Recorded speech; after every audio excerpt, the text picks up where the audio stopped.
இன்றைக்கி நம்ம பார்க்க போகிறது தனுசு ராசி. இந்த தனுசு ராசிக்கு இந்த சூரிய பயிற்சி எப்படி இருக்குது? ஏன்னா நல்ல குணம், நல்ல ஹெல்ப்பிங் பண்ணவங்க, நிறைய பேர் நம்பி ஏமாந்தவங்க தனுசு ராசி.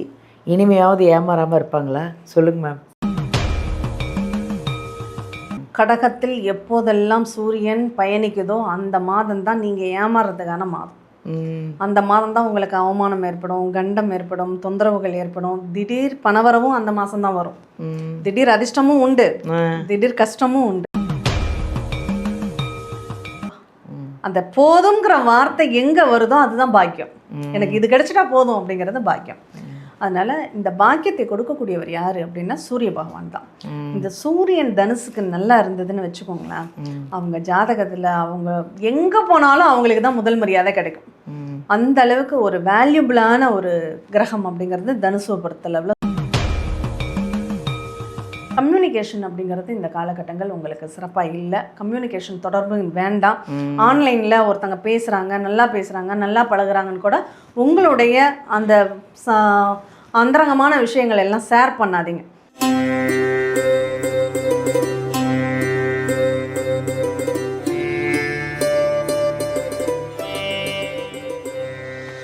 எல்லாருக்கும் வணக்கம். நான் உங்கள் பாலாம்பிகா. எங்கள் ஜோதிடர் யுகம் சேனல் வியூவர்ஸ் அனைவருக்குமே ஒரு மகிழ்ச்சியான ஒரு வணக்கம் அப்படின்னு நான் சொல்லணும்.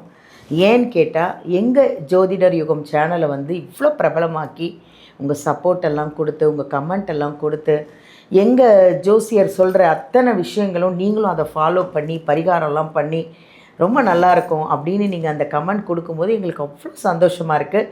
இன்னும் உங்களுக்கு என்னென்ன நிகழ்ச்சி, என்னென்ன விஷயங்கள்லாம் உங்களுக்கு கொண்டுட்டு வரணும் அப்படின்னு நாங்கள் அலசி ஆராய்ஞ்சிட்ருக்குறோம். ஓகேவா?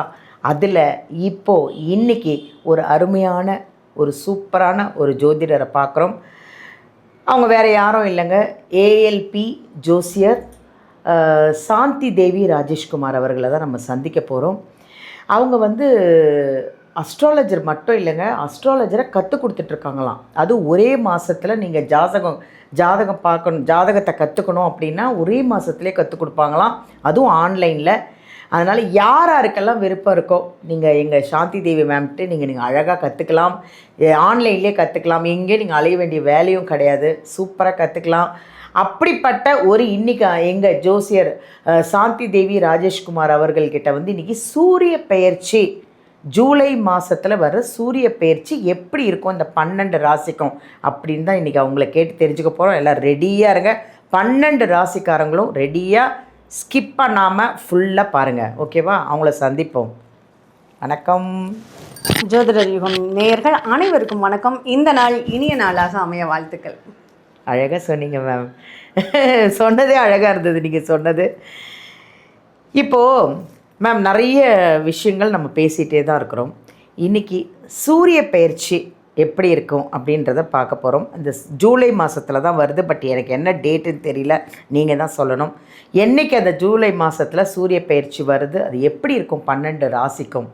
கண்டிப்பாக முதல்ல சூரிய பெயர்ச்சினா என்னன்னு சொல்லுங்க. முதல்ல சூரியனை பற்றி தெரிஞ்சுக்குவோம். ஆமாம், அதுதான் மெயின். ஆதித்யாய நமகன்னு சொல்லுவோமே. சூரியன் தான் எல்லாமே. நம்மளுடைய தலைமை கிரகம் என்ன அப்படின்னா சூரியன் தான். கிரகங்களுக்கெல்லாம் தலைவர் மட்டும் கிடையாது. நம்ம உலகத்தில் ஜனிக்கக்கூடிய ஒவ்வொரு உயிர்களுக்கும் அவருக்கு அருணுகிரகம் இல்லாமல் உயிர்கள் ஜனிக்காது. அதனால் ஆத்மகாரகன் அப்படின்னு சொல்லக்கூடியவர் யாருன்னா சூரிய பகவான் தான். அப்படிப்பட்ட சூரியனின் நகர்வை வச்சு தான் அந்த மாத பலன்கள் எல்லாமே எடுக்கப்படுது. சூரியன் மட்டும்தான் கரெக்டாக எக்ஸாக்டாக தமிழ் மாதத்திற்கு 1ஆம் தேதியான பயிற்சி ஆகக்கூடியவர் அவர் ஒருத்தர் தான். நம்ம ஆங்கில மாதத்திற்கு அப்படின்னு நம்ம எடுத்துக்கிட்டாலும் தமிழ் மாதத்துக்கு தான் அவருடைய பயிற்சி முதல் தேதியிலேயே. அந்த வீட்டுக்கு மாதம் எப்படி 1ஆம் தேதியான வாடகை கொடுக்கணுமோ அதே மாதிரி தான் ஒவ்வொரு வீட்டுக்கும் அந்த சூரியன் பயிற்சி ஆகிக்கிட்டே இருப்பார். அதில் இந்த கடக மாதம்னு சொல்லக்கூடிய ஆடி மாதம் 1ஆம் தேதி கடக ராசிக்குள்ள சூரியன் பயிற்சி ஆவார். 16 ஆங்கிலத்திற்கு 16/7 அந்த நைட் நேரத்தில் அவர் பெயர்ச்சி ஆகிறாரு. இந்த ஆடி மாதம் சூரிய பெயர்ச்சிக்கு ரொம்ப தை மாதத்துக்கு எவ்வளோ விசேஷம் இருக்கோ அந்த அளவுக்கு ஆடி மாதத்துக்கு அவ்வளோ விசேஷங்கள் உண்டு. ஒரு விவசாயிக்கு தேவைங்கிறது சூரியனுடைய நகர்வுகளில் தான் விவசாயத்திற்கு அது ரொம்ப சப்போர்ட் பண்ணக்கூடியது. அதனால தான் ஆடி பட்டம் தேடி விதை அப்படின்னு சொல்லியிருப்பாங்க. அதனால ஒரு விவசாயத்துல இருந்து ஒரு உயிர்களினுடைய அத்தனை நகர்வுக்குமே அந்த சூரியனுடைய அனுகிரகம் ரொம்ப கட்டாயம் தேவை அப்படின்னு தான் சொல்லணும். இப்போ நம்மளுக்கே விட்டமின் இ வேணும்னா சூரியன் கிட்ட தானே நிற்க சொல்கிறாங்க. நமக்கே சூரியன் தேவைப்படுது. விட்டமின் டி அண்ட் இ கூட இருக்குன்னு நினைக்கிறேன். அது விட்டமின் டிங்கிறது ரொம்ப சூரியனுடைய அனுகிரகத்தில் தான். அந்த ஸ்கின் நல்லா இருக்கணும், ஒருத்தங்களுக்கு ஹெல்த்தியாக இருக்கணும், ஆரோக்கியமாக இருக்கணும்னா விட்டமின் டி அப்படிங்கிறது சப்போர்ட் பண்ணக்கூடியதாக இருக்கும். அதனால் இந்த சூரியன் வந்து கடகராசிக்குள்ளே உக்கிரத்தை தணித்து ரொம்ப சாஃப்டாக ஸ்மூத்தாக பயணிக்கக்கூடிய ஒரு காலம் அப்படிங்கிறது உத்தராயணம் தக்ஷிணாயணம்னு 2 அயனங்கள் இருக்குது. அது அயனம்னா பாதைன்னு அர்த்தம். சூரியன் பயணிக்கக்கூடிய பாதை மாற்றம் அப்படிங்கிறது. அதை தை மாதத்தில் உத்தராயணம் அப்படிங்கிறது ஆரம்பிக்குது. ஆடி மாதத்தில் தக்ஷிணாயனம் அவருடைய உக்ரம் தணியக்கூடிய காலகட்டங்கள், இனி வரக்கூடிய காலகட்டங்கள். இதுவரையும் அக்னி நட்சத்திர எல்லாம் ரொம்ப தவிச்சு போயிட்டோம் இல்லையா? அதனால இனிமே அதுக்கெல்லாம் ஒரு சொல்யூஷன் கொடுக்கக்கூடிய ஒரு காலமாக நம்மளுடைய ஜென்ரலாக நம்மளுடைய பூமிக்கே அந்த மாதிரி ஒரு தன்மையில் அவர் பயணிக்க போகிறார். இப்போ இந்த கடகத்துக்குள்ளே வரக்கூடிய இந்த சூரியனுக்கு ஒரு 2 பவர் இருக்குது அப்படின்னு சொல்லலாம். ஒன்று, நம்ம சூரியன் சந்திரன் தான் ரொம்ப ரொம்ப விசேஷமான கிரகங்கள். நம்ம கண்ணால் முழுமையாக பார்க்கக்கூடிய கிரகங்கள் எதுன்னா அந்த சூரியனும் சந்திரனும் தான். மற்ற கிரகங்கள்லாம் நம்ம நேரடியாக நம்ம கண்ணால் பார்க்க முடியாது. ஏதாவது ஸ்கோப் வச்சு பார்க்கணும். விடிவெளி மட்டும் தூரத்தில் ஒரு புள்ளியாக தெரியும். மற்ற எல்லாமே இந்த சூரியன் முழுமையாக சந்திரனையும் முழுமையாக நம்மளால் பார்க்க முடியும். அதனால் அந்த சந்திரனுடைய வீட்டுக்குள்ளே அந்த சூரியன் பயணிக்கக்கூடிய அந்த காலம் அப்படிங்கிறது ரொம்ப வேல்யூபிளானது அப்படின்னு தான் சொல்லணும். அது இல்லாமல் இந்த சூரியன் கடகத்துக்குள்ளே இருக்கக்கூடிய இந்த நேரத்தில் குரு உச்சத்துக்கு வர்றார். இந்த குரு உச்சம் வரும்போது பொதுவாக ஒரு ராஜா வந்து யார் பேச்சையும் கேட்க மாட்டார் இல்லையா? அவர் கேட்குறாருன்னா ராஜகுருங்கிற ஒருத்தர் பேர், அவருடைய பேச்சை மட்டும்தான், அவருடைய ஆலோசனைகளை மட்டும்தான் அங்கே எடுத்துக்குவார். ஒவ்வொரு அரசவையிலையும் ராஜகுருன்னு ஒருத்தர் இருப்பார். அவர் பேச்சை மட்டும்தான் ராஜா கேட்பார். அப்படி அந்த குரு உச்சம் பெற்று இருக்கக்கூடிய இந்த நேரத்தில் இந்த சூரியன் கடகராசிக்குள்ளே குருவும் சூரியனும் சேர்ந்து வரக்கூடிய ஒரு வேலை அப்படிங்கிறது எல்லாருக்குமே கொஞ்சம் நிறுத்தி நிதானமாக யோசிக்கக்கூடிய ஒரு காலங்கள் கிடைக்கக்கூடிய ஒரு காலகட்டம் அப்படின்னு சொல்லப்படுது. அதனால ஜென்ரலாகவே இந்த மாதம் ஒரு பக்குவத்தோட மக்கள் நடந்துக்கக்கூடிய ஒரு காலமாகவே இது இருக்குது அப்படின்னு சொல்லலாம். அதனால் இயல்பாக கடகராசிக்குள்ளே பயணிக்கக்கூடிய சூரியன் நல்ல பலன்களை நிறைய செய்வார். சுப செலவுகளை அதிகமாக ஏற்படுத்துவார். அடுத்த ஆவணி மாதத்துக்கு பண்ணக்கூடிய அந்த திருமண காரியத்துக்கெல்லாம் இப்போவே தயாராகக்கூடிய ஒரு வாய்ப்புகளை இந்த சூரியன் கொடுத்துருவார் அப்படின்னு சொல்லலாம். ஏன்னா குருவோடு சேர்ந்து பயணிக்கிறார்களா. ஆனால் எந்த ஒரு கிரகமே ஒரு நல்லது பண்ணால் ஒரு கெட்டதை கண்டிப்பாக பண்ணும். அப்படி பார்க்கும்போது இந்த சூரியன் குருவோடு சேரும் போது அது வேதை தோஷம்னு சொல்கிறது. இந்த வேதை தோஷம் என்ன பண்ணும், 2 புத்திசாலிகள் ஒரே உரைக்குள்ளே இருந்தால் என்ன பண்ணும், அந்த கிழிச்சிக்கிட்டு வெளில வந்துடும். அந்த மாதிரி அவங்களுடைய திறமைகளை காமிக்கணும்னு கொஞ்சம் அவசரத்தனமாக சில முடிவுகளை எடுத்து அவஸ்தைப்படக்கூடிய ஒரு காலத்தையும் இந்த குரு கொடுத்துருவார். இந்த சூரியனும் இணையும் போது கொடுப்பார் அப்படின்னு சொல்லப்படுது. அதனால் இந்த காலகட்டங்கள் ரொம்ப நிதானமாக சட்டுன்னு முடிவெடுக்காமல் இந்த சூரியன் அடுத்த கிரகத்திற்கு அடுத்த கட்டத்திற்கு பயிற்சி ஆகிற வரையும் ரொம்ப சைலண்ட்டாக இருக்கிறது ரொம்ப ரொம்ப நல்லது அப்படின்னு சொல்லலாம். அதனால் அந்த சூரிய பயிற்சி 12 ராசிகளுக்கும் போது ஒவ்வொரு ராசிக்கும் அவருடைய ரோல் என்ன, அவர் என்ன பண்ண போகிறாரு அப்படிங்கிறத நம்ம பார்ப்போம். மேம், சூரிய பயிற்சியை பற்றி ரொம்ப அதாவது புரியாதவங்களுக்கு கூட புரிஞ்சிருக்கும் மேம். அவ்வளோ அழகாக சூப்பராக சொன்னீங்க. இப்போ அந்த சூரிய பயிற்சிக்கு 12 ராசிக்கு எப்படி இருக்க போகுது அப்படிங்கிறத நம்ம பார்ப்போமா? கண்டிப்பாக பார்க்கணும். இன்றைக்கி நம்ம பார்க்க போகிறது தனுசு ராசி. இந்த தனுசு ராசிக்கு இந்த சூரிய பயிற்சி எப்படி இருக்குது? ஏன்னா நல்ல குணம், நல்ல ஹெல்ப்பிங் பண்ணவங்க, நிறைய பேர் நம்பி ஏமாந்தவங்க தனுசு ராசி. இனிமையாவது ஏமாறாமல் இருப்பாங்களா? சொல்லுங்க மேம். கண்டிப்பாக இந்த மாதம் ரொம்ப கவனமாக இருக்கணும். திருப்பி அதான் வருஷம் ஒவ்வொரு ஆடி மாதமே இந்த தனுசு ராசிக்காரங்க எழுதி கூட வச்சுக்கோங்க. கடகத்தில் எப்போதெல்லாம் சூரியன் பயணிக்குதோ அந்த மாதம் தான் நீங்கள் ஏமாறுறதுக்கான மாதம். அந்த மாதம் தான் உங்களுக்கு அவமானம் ஏற்படும், கண்டம் ஏற்படும், தொந்தரவுகள் ஏற்படும். திடீர் பணவரவும் அந்த மாதம் தான் வரும். திடீர் அதிர்ஷ்டமும் உண்டு, திடீர் கஷ்டமும் உண்டு. அப்போது இந்த மாதம் நமக்கு வருதேன்னு நினச்சி சந்தோஷப்படவும் கூடாது, ஆஹா வரலையேன்னு நினச்சி கவலைப்படவும் கூடாது. இந்த மாதத்தை ரொம்ப அந்த கத்தி மேலே நடக்கிற மாதிரி ரொம்ப கவனமாக பயணிக்கணும் அப்படின்னு சொல்லலாம். ஏன்னா இந்த சூரியன் தனுசுவை பொறுத்தளவில் ரொம்ப சூப்பரான பாக்கியத்தை கொடுக்கக்கூடிய ஒரு கிரகம் சூரியன் தான். பாக்கியம்னா என்ன அப்படின்னா கொடுப்பினைன்னு அர்த்தம். நமக்கு எதெல்லாம் வேணும்னு நினைக்கிறோமோ அதெல்லாம் தான் நமக்கு பாக்கியம் அப்படிங்கிறது. உனக்கு இப்போ குழந்தைகளே இல்லாதவங்களுக்கு குழந்தை தான் பாக்கியம். அதுதான் குழந்தைய பாக்கியம்னு சொல்கிறோம். குழந்தை பாக்கியம் இருக்கான்னு கேட்பாங்க. ஆமாம், புத்திர பாக்கியம் அப்படிங்கிறது. அதே மாதிரி இப்போ வீடு இல்லைன்னா எனக்கு மட்டும் ஒரு வீடு அமைஞ்சிட்டா போதும்பா, அந்த போதுங்கிற வார்த்தை எங்கே வருதோ அதுதான் பாக்கியம். எனக்கு இது கிடைச்சிட்டா போதும் அப்படிங்கிறது பாக்கியம். அதனால இந்த பாக்கியத்தை கொடுக்கக்கூடியவர் யார் அப்படின்னா சூரிய பகவான் தான்.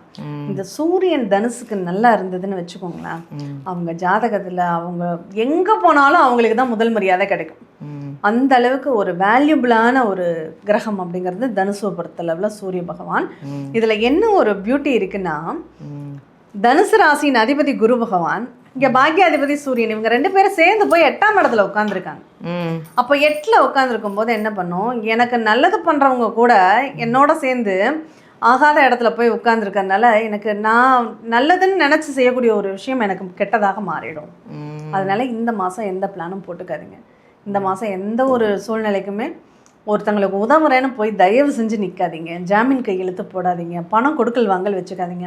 இந்த 1 மணி நேரத்தில் உங்களுக்கு பணம் தந்துடுறேன்னு சொல்லுவாங்க. ஆமாம், கொடுக்கவே கொடுக்காதீங்க, தயவு செஞ்சு கொடுக்காதீங்க. இல்லை 4 திட்டு வேணாலும் அவங்க திட்டிட்டு போட்டோம், இல்லைன்னு சொல்லிடுங்க. இல்லை கொடுக்கணும்னு முடிவு பண்ணிட்டீங்கன்னா அது வரா கடன் அப்படின்னு காந்தி தாத்தா பேரை சொல்லிட்டு தனியாக போட்டு வச்சுட்டு கொடுத்துடுங்க.